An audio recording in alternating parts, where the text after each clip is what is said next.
Picture two actresses, age 17, that live on the same apartment building. The first one leaves for work after pushing down her crop top as low as she can to avoid being reprimanded by her show's execs about possibly showing a belly button and enraging parents all across America.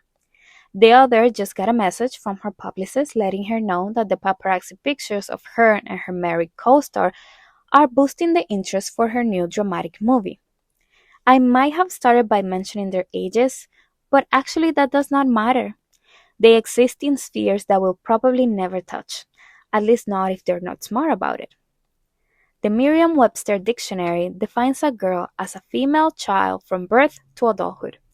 Since its existence is defined by adulthood, girlhood has always been determined by how long is society willing to wait for a girl to assume the responsibilities of a woman.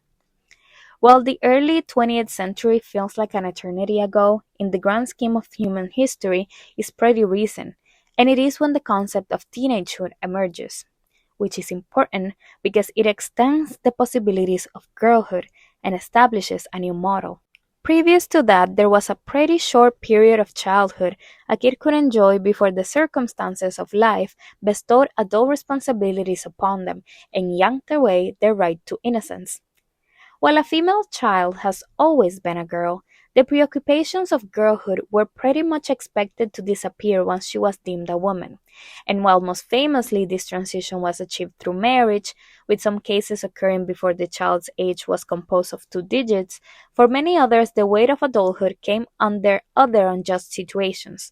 Oftentimes, girls of color, especially black girls, had to assume workload unimaginable to most people in the modern world. However, the image of lost girlhood is often imagined as a very specifically white tragedy. The whitewashing of girlhood is not accidental. A female child can be accurately described as a girl, but as I said before, it is the teenager that would become the image of the girl in the media. The girl is usually between the ages of 12 and 30, pretty in a way that invites you in, meaning accessible, dramatic, whether that is proper of adolescence or an intransigent view of female emotions varies between depictions. The girl is mostly physically able, wide eyed, and innocent. As I previously mentioned, teenagehood came to public consciousness in the last century, when mass media reached levels previously unimaginable. With that came new ways to propagate archetypes. The innocence and joys of being a young, flourishing girl were only fitting in the eyes of these entertainment moguls in someone white. Because we're not here to talk about any girl, a girl. We're here to talk about the girl, capitalized, a new model of being within this new identity of teenager. The girl, the expectations, and value judgments that came with that title were in large part designed by the media, unlike other archetypes that were perhaps only revolutionized by it. Girlhood was conceived in large part by a group of people in a room grabbing qualities from a pile of stuff, a conception unwilling to change much thanks to its impressive spending ability. The New Yorker published an article in 1958 recognizing the growing customer demographic that was teenagers, motivating advertisers to design products and figures to push those products for these new people who were no longer kids but not yet adults, effectively taking advantage of the lack of delimitation to tell young people who they were and what they needed to purchase. The article's name, a cast, a culture, a market, even subtly acknowledges the enmeshed relationship of teen culture and spending, paying your way into belonging according to the continuously changing image that the image painted of what you, as an average teen, had to look like, do, and be interested in. Throughout this 20th century that I mentioned, many actresses seeped into the suit of the girl. Patty Duke always seems like a great example to me because in many ways she mapped out the road for girl stars of the future. Listen if this sounds familiar. After garnering acclaim as a resilient child in The Miracle Worker, she went on to star on her own show, The Patty Duke Show, where she played twin cousins, makes no sense, who get into all sorts of wacky situations, including a good old switcheroo from time to time. One of the twins was the intelligent, mature one, and the other one was the sporty, active girl. Patty was essentially the talented, clean cut, family friendly star, sweet, polite, innocence. Then came Valley of the Dolls. In an effort to shade that little girl image, Patty was trying to get a role in one of the most controversial, pill filled, sexuality adjacent stories at the time. She partially damaged her career from it and confused much of the audience, a pattern that would be repeated over and over until this day. During the first decade of the 2000s, Disney Channel ran the world of teen girls, and they actually dared to acknowledge that girlhood was not exclusively white, although that specific detail will be discussed later. The Disney formula for perfect child stars put an emphasis on two things: looks, young, fresh, basic style choices that cater to mass audiences over subcultures, and innocence. No swear words, no illicit substances, and absolutely nothing sexual. The kind of girl any young child could aspire to be and project her interests onto, and the kind of girl any parent would want you to be friends with. Former Disney stars have mentioned how limiting it was, like Bella Thorne, that said she was almost fired for wearing a bikini as a 14-year-old, and other stars like Miley Cyrus and Vanessa Hudgens were even forced to apologize if intimate or private images of them were leaked. In order to keep up the appearance of their girl, who is virginal and worthy, these young celebrities had to assume the responsibility of modeling good behavior for others, millions of others. What is usually reserved for only adults as role models was expected of them in an enormous global scale. It was 2006, Ice Age 2 hit theaters, Google purchased YouTube, and a 16-year-old Pennsylvania girl released her first album. Even though Taylor Swift's self-titled was not globally best-selling 2006 album The High School Musical soundtrack, told you Disney ran the world, it was a pretty successful introduction. The story goes that T.S. ran through her family's Christmas tree farm, which is such a cute thing, honestly, and communicated to her parents her fervent desire to be a country star. Before signing to Big Machine Records, the eventual home to her first albums, Swift had been going down to Nashville since she was 11 years old, trying to get signed by a record label, eventually moving there with her full family when she was 14. She cited Shania Twain and Dolly Parton as some of her biggest inspirations at the time, and truth is, the genre was a perfect choice in many ways. Country music may have its roots in Black Americans, but it is strongly positioned as a mainly white genre, loved and led by people with classic American values: cries, guns, and traditional family unit. Thus, the most emblematic songs of the genre tend to deal with love, patriotism, and heartbreak, noticeably lacking overt sexuality. A good choice of medium for a white romantic underage girl to enter into. Before then, Swift showed proclivities for poetry, narrative writing, and the romantic, mentioning how often she would daydream and write down those dreams as a lonely teenage girl. And so, the Swift family packed their belongings, grabbed a heavy twang, and started Country Star Project. As a teenager, Taylor Swift was obviously a girl, but as a future brand, they needed to start building Taylor Swift, the girl. In her first album, Swift delves into themes of crushes, young love, and heartbreak, delivered in the form of clever yet simple, digestible, age appropriate lyrics. Most of the songs were written during her freshman year of high school. Despite the generality of the topics since the beginning, Taylor wrote her songs with the personal, empirical tone that characterizes her music. However, she noted that the album follows a fictional couple she imagined from fragments of relationships she witnessed before being on one herself. She also got inspired by crushes and fantasies she had around them, noting that they didn't really pay attention to her. Most of the songs on self-titled are written in first person and directed towards who inspired it, even if that person was an imaginary receptor, a common style in country where a lot of songs are written like a letter. The romance in these songs is overpowering and daze-inducing, invoking images of rides in the passenger seat of your boyfriend's old truck, stargazing, laying your head on his chest, like flashes of a Disney Channel romance, not even explicitly mentioning the experience of a kiss, except for Mary's song, which is explicitly told from someone else's perspective, a woman in her late 80s. The heartbreak leaves you crying, vulnerable, and running back to the protective arms of your father, but also not broken enough to denounce love. During this time, Taylor Swift's website looked like an interactive scrapbook your artistic best friend would create with hours of love and dedication, with uneven edges and slightly worn out surfaces, imperfect in an aesthetic and relatable way. The pages and stickers took you to Taylor's upcoming events, links to buy the album and merch, official photos, music videos, and stats. Her outfits were mostly loose dresses, cowgirl boots, glittery details, and her hair was styled in luscious golden curls. Taylor Swift the album peaked at number 5 in the Billboard 200 chart. Jeff Tamarkin of AllMusic described Swift during his review of the album as a fresh, still girlish voice full of hope and naivete, but also confident and mature. On the other hand, Chris Neal of Country Weekly said that Swift demonstrates an honesty, intelligence, and idealism with which listeners of any age will be able to connect. But still, he highlighted her youth, saying that the more thoughtful material suggests a talent poised to last well past high school.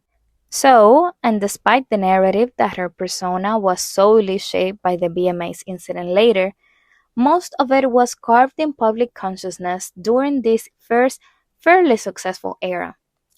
This section of the video might feel like I'm reading a report, but if you notice, all of these apparently loose, irrelevant elements build the silhouette of a sentimental, romantic, dramatic, artful, crafty, relatable person who is community oriented, behaves in an age appropriate way, is easily enamored but never physical to an almost platonic level.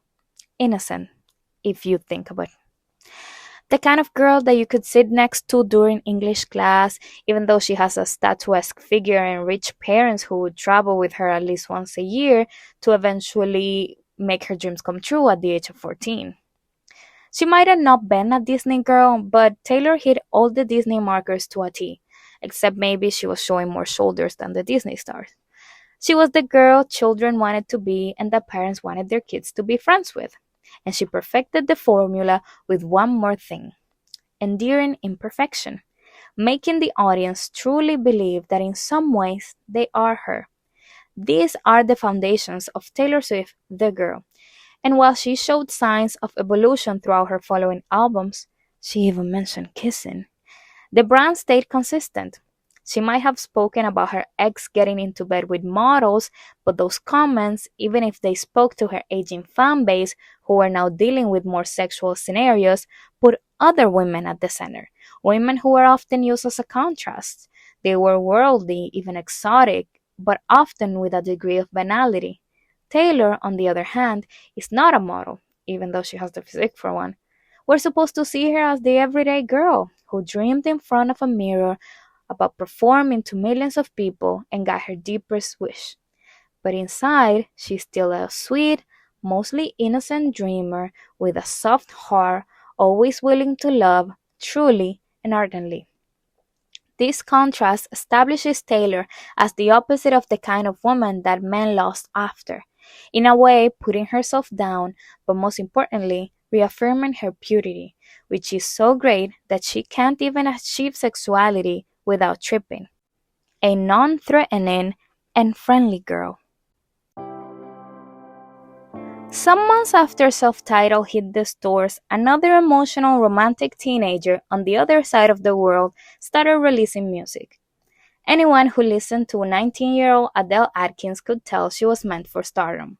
You simply can't be gifted a voice so chilling and songwriting that engulfing and be kept a secret. A lot of people compare Adele with Taylor Swift, and while their music does not really sound the same, there is good grounds for comparisons in some aspects. They debuted around the same time, both were teenagers, although Adele was a young adult already, and both are well known for their songwriting that stirs up deep emotions in the listeners, creating a sense of kinship with the artist. Because you see, it does not matter if they're not always singing about their own life. Once you know an artist wrote a song, especially if you see yourself in the music, you feel like it is them. Maybe Taylor was not dating a redneck with an all crappy truck, but how could she write about being disillusioned by an all good guy if she did not live a version of it? The details are irrelevant. The feeling is the point. So, if they're so similar, at least in the way their music makes you feel, how come Adele never got to be a girl? She was never lumped together with the other female stars who were close to her in age. She was never seen as a purely girly interest either. Since she blew up in the US thanks to her 2008 performance on SNL, she has been considered the kind of serious artist who makes grown woman music. During her SNL performance, she was actually styled with a glittery dress and a long cardigan, a sort of uniform that many young celebs wore at the time, including Taylor.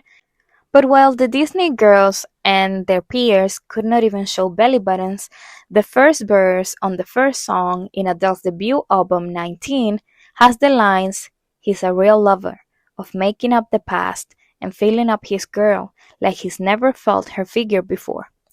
The lyrics have a poetic ambiguity, but they are easily interpreted as sexual, making her more palatable to a mature audience. Because maybe underage teens would not have a problem listening to, understanding, and even liking Adele's songs, but the adults around them probably would like to believe that the teens did not. There was also the Britishness of it all. Most American girl stars got to spend time around each other, creating crossovers that the press loved to report on, in some way unifying their public personas, rubbing off their images on each other. But Adele did not have that opportunity. She was in the US working, and then she was in England, a land of seriousness and rain. She was simply seen as too mature to be associated with the concept of gold, carefree girlhood that was everywhere on teen magazines, one defined by high school like relationships, best friendships, and petty breakups between your favorite celebs, all in the most school friendly way, of course. But that is not all. It wasn't just that Adele had a deeper voice or a different accent, that she was not distancing herself from sexuality. There was also her figure. It didn't matter that youth was written all over her face. As a plus sized young woman, she wouldn't really be considered a girl, at least not in the ways that Taylor or Selena Gomez or Miley Cyrus were. She was never associated with youth, not necessarily because she was attached to old age, but because she was sort of in the limbo, an ageless maturity that, as we'll see later, might be more beneficial to her career on the long run, even if he was born out of the wrong intentions. A figure that probably no one ever associated with Taylor Swift is Raven Simone, but I will. Many might try to erase her impact, but if there's a blueprint for how successful a teen girl, specifically a Disney girl, could become in the 2000s, is Raven. While Adele was already an adult, a young one but still, when people first met her, helping distance her from girlhood, Raven Simone came into fame very young. However, she hit the height of her popularity during her Disney run, specifically with That's So Raven and the Cheetah Girls. Raven was already a veteran by the time she started on That's So Raven, but she was only 15 years old. Like any other teen star, her fashion, appearances, and even personal life were managed to maintain an aspirational and exemplary mold. She wore colorful outfits, did not swear in public, and exotic charisma on every appearance. Still, it was always a part of the conversation if she was getting the amount of press and love she would get if her numbers were the same but she was white or thinner or both. Essentially, is she being projected as often as she would if she was just the same person in the inside but looking like the blonde white girl that people were used to seeing? So much so that she got asked about it directly. For example, in a 2005 interview for the Spokesman's Review, Raven was asked, "Do you think you get your fair share of love from the media as opposed to folks like Hilary Duff and Lindsay Lohan?" Raven, like the PR trained expert she is, answered, "I know every time Lindsay goes to the bathroom, and I'm like, I don't want to know. I'm fine with my press. I don't want to be in the press all the time because one, you get sick of the person faster, and two, I don't want you all in my business." Since Raven slowed down and started opening up more about her adolescence and early 20s, she has shared how she dealt with the pressure for perfection, how often the conversations around her styling were about hiding her body, how much effort it took to be stylish, both for herself and on That's So Raven, as an essential part of her character, while trying to conceal her real shape. how to keep her style fresh and not motherly, how she was pushed to get a breast reduction at 15 because the natural way her body developed by the age of 15 was not appropriate to play a teen as a teen on a show for other children.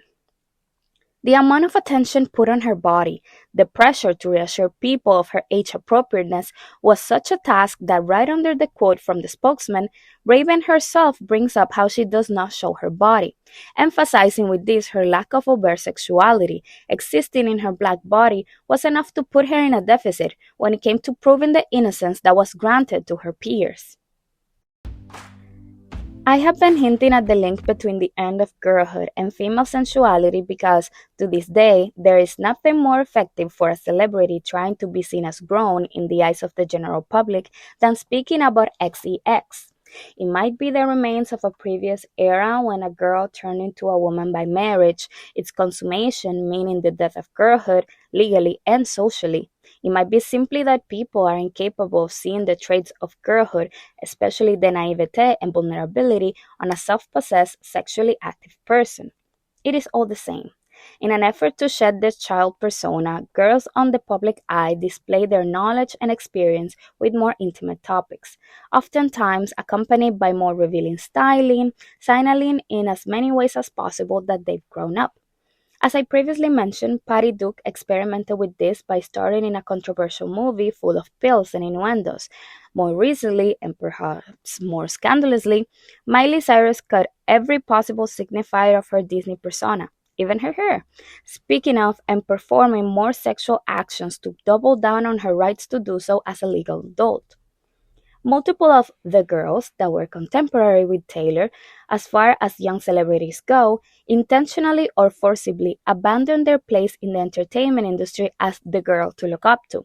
Some of them chose more mature materials to display their aging talents, some faced scandals that made it clear to people they were no longer high schoolers, and some went through both.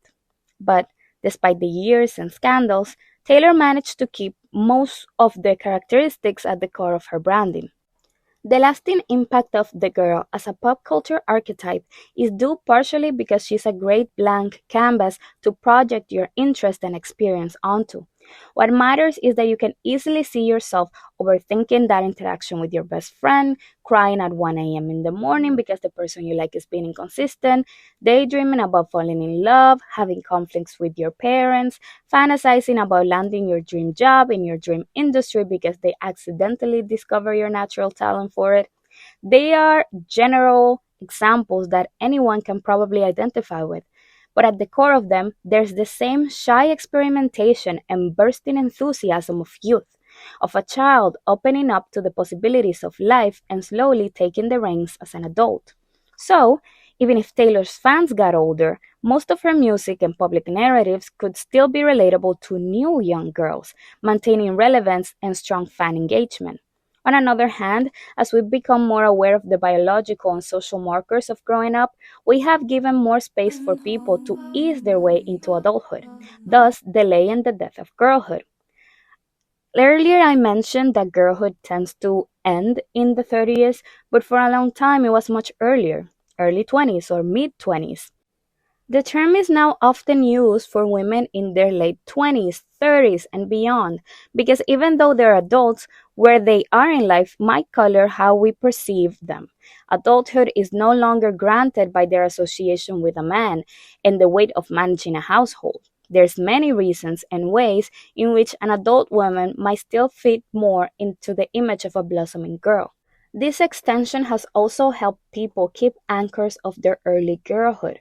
For many women, that's artists like Taylor Swift. Still, now fans who grew up with Taylor are attending her concerts with their own little girls, and as progressive as we want to believe we are, there's little room for female celebrities in their late 30s who remain unmarried. This stigma might not have touched TS if we did not think much about her personal life, if people could not even conjure up a story or a face for her romantic experiences. But that's exactly what made her the proverbial girl of pop, that we can see so much of her. But what does the public see if the eternal romantic is unable to settle down with someone, especially after trying out that many options? If she continues to double down on her girl persona, the masses would simply abandon her. In this narrative of a girl who went from composing in her childhood bedroom to having millions of listeners worldwide, there are few milestones left to hit for the perfect Hallmark storyboard. The old fans would not be hanging on forever to see and listen to a woman in her 40s or 50s still dealing with boyfriend drama. In contrast, the new fans just keep getting attached to newer, younger models who more closely represent their experiences. So, enter the perfectly timed proposal occurring minutes after the album announcement. An album where Taylor might finally be getting out of her comfort zone visually and even sonically, if we dare imagine Taylor's version of what big band and jazz music sounds like. A Taylor that leans into the glamour of being the most famous pop star in the world and the deep holes it creates as you're getting older. It's clear Swift wanted this album, The Life of a Showgirl, to be a watershed moment in her career and public persona. But old habits die hard, and she was not able to approach the new, mature topics of sexual awakening and turbulent politics with the poise of a 35-year-old woman. Instead, she writes about them as the experimental, bumbling, quirky girl who's just trying her best and still coming short. One of those enduring characteristics I mentioned earlier in Taylor's branding is actually the constant contradiction. During her first album's rounds, she was writing about love and heartbreak, but had never been in a relationship, which not only made her relatable to both the girls with partners and without, but also made her uncontroversial amongst adults who might have things to say about how old a girl should be before she started dating. Now, on Father Figure, one of the songs on her latest album, she seems to be telling the story of a young person in the industry who's at the mercy of the powerful veterans, to then turn into the powerhouse themselves, an arc that seems authentic to Taylor's story. However, during the press tour, she stated how she identifies more with the mentee in the dynamic than the mentor, how vulnerable and stable that position is, even though her influence and wealth has allowed her to topple and socially alienate the powerful figures that once tried to crush her. A perspective in so many of these situations, right? Like I relate to the younger one. Like when I'm listening to this song, like even though it's from the perspective of the father figure character. That's why I like this song so much. She's the person criticizing people who treat their dogs like children, despite being notoriously a cat mom, because she might finally be close to having her own human children, I guess.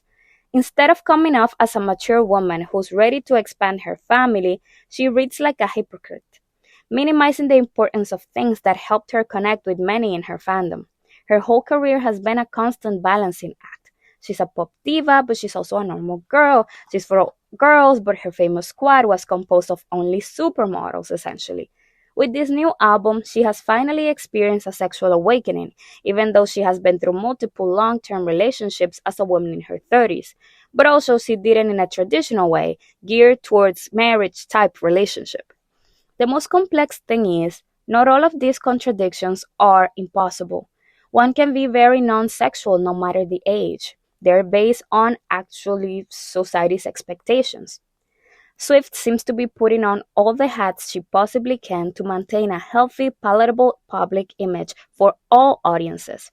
And while that kind of inconsistency might have been perceived as experimental on a younger woman, to an ageist society, it just reveals a lack of principles, personality, or values on a woman with Taylor's trajectory, experience, and power. A perception exacerbated by her betrayal of even the most core qualities of her public persona. This collective tiredness and boredom with TS was felt during the Lover era, but thanks to a global event that forced everyone to step back and a surprising body of work, Folklore and Evermore, that proved through experimentation she could achieve new heights as a creative, her pop star membership was renewed. But we're not in 2020 anymore, it's been 5 years. However, I don't blame her for falling back on her old tricks. Taylor Swift inspires very extreme feelings on the public. Most people who engage with her work and persona either will lay their life on the line for her or relish any time she seems to be going through a difficult time. It must be terrifying to rework who your fans think you are when the reason they stand by you is because they connect so deeply with the personality they know, are used to, and understand. In an effort to get it all, The sexy older revamp and the continued endearment for being just a normal girl, Taylor resorted to costuming. The Life of a Showgirl's visuals were released previous to the album, and they created an expectation that Taylor would take her experience as this huge pop star and weave a classic musical style narrative exploring the highs and lows of celebrity, the lights and the exhaustion, the sensuality and the exploitation. Instead, the sound and lyrics were more like a collection of rejected tracks from her previous works, with the extra annotations of a teenager trying to sound edgy by speaking about adult activities she does not and is not supposed to partake in. The juvenile nature of the album and lack of lyrical and musical complexity has reawakened, stronger than ever, the critiques she was constantly getting before her sister albums Folklore and Evermore came out, that her songwriting, which has always been her strongest argument to justify occupying a place in pop culture, has nothing to say anymore. And Swift tries to cut corners in grabbing for borrowed legitimacy by invoking cultural staples, like she did with Romeo and Juliet during Love Story. Now they feel cheap on The Fate of Ophelia, where she also uses these references not because of what they say or mean, but because of the snapshot they conjure up on people's minds, like blurry pictures that remind you of familiar places you pass by. A tactic that feels inexcusable on a woman that people believe should simply know better at her age. With the albums that revitalized her image, she was able to showcase great storytelling abilities, cultural sensitivity when commenting on politics, and introspection to navigate complex, truly adult relationships. Her recent offerings have discredited her slowly, and with this last piece, all at once. The album not only alienated the people who feel like TS has abandoned all semblance of female solidarity and empathy for poor and black people, it has caused many to doubt the talent she displayed before.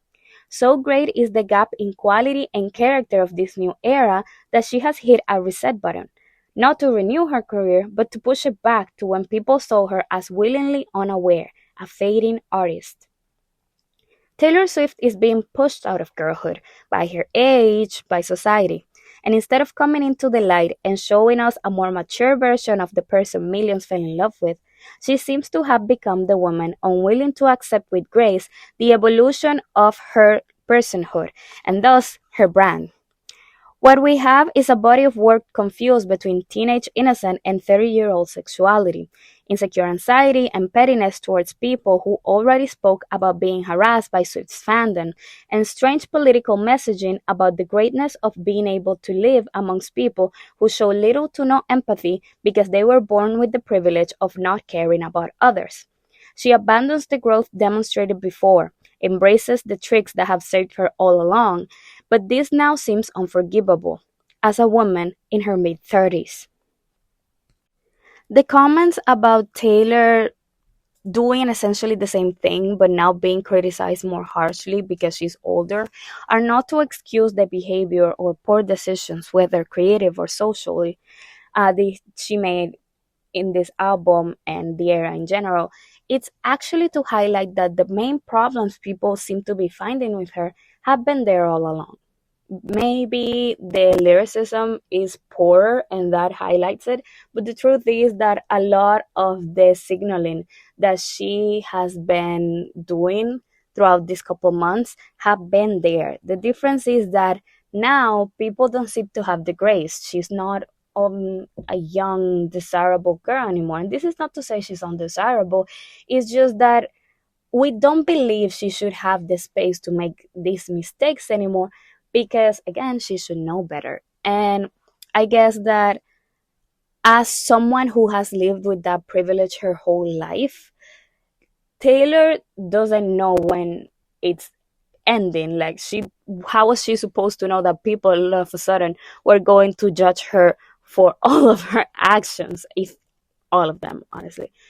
So this is just, I guess, rambling about how if you have a problem with this album, you'll probably find a problem with her persona in some way before. Um, at least her early persona, because she did show growth at some point, but then kind of regress. And it's just very interesting how all that grace has a kind of expiration point, and I guess you're just hitting it decade by decade, because I'm sure that if she was doing this at her 40s, people would be even harsher, and then at her 50s. So it's like the privilege of being unaware is kind of wearing off. Not completely, of course, because she's rich and she's white and all that, but partially people don't seem to be having that much patience with her mistakes, because everyone knows she has the resources and the time and the, I don't know, intelligence to know better. So it's a choice for her not to. And I just thought it was very interesting how she stayed pretty consistent. And it seems to be the public that's changing a lot.